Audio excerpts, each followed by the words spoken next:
গতকাল রাতে আমাদের কাছে একটা ইনফরমেশন আসে যে অমিত দেববর্মার ভাড়া বাড়িতে গাঁজা মজুদ আছে।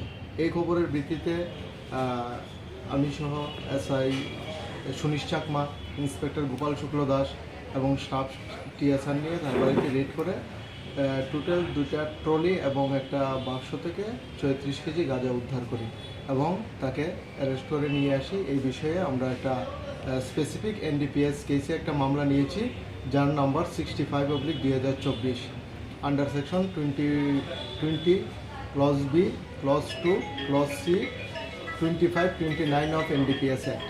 আজকে তাকে পুলিশ রিমান্ড চেয়ে আমরা আদালতে প্রেরণ করব। কোথায় থেকে আনছে, কোথায় নিয়ে যাবে, কোনো কিছু পাওয়া গেছে? গাঁজাগুলি অ্যাকচুয়ালি কোথা থেকে এনেছে এই ব্যাপারে এখনও ক্লিয়ার কিছু বলেনি।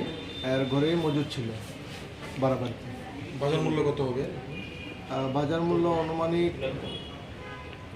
1.5 লাখ টাকার মতো হবে। কত কেজি? অমিত দেববর্মার বাড়িটা কোন জায়গায়? অমিত দেববর্মার বাড়ি জম্পুজলাতে। আর এখানে কার বাড়িতে পাবে? এখানে সুমিত দেববর্মার বাড়িতে, কৃষ্ণনগর প্রগতি রোড, সুমিত দেববর্মার বাড়িতে ভাড়া। গাঁজা কত কোয়ান্টিটি, কত কেজি হবে? 36 কেজি, 36 কেজি।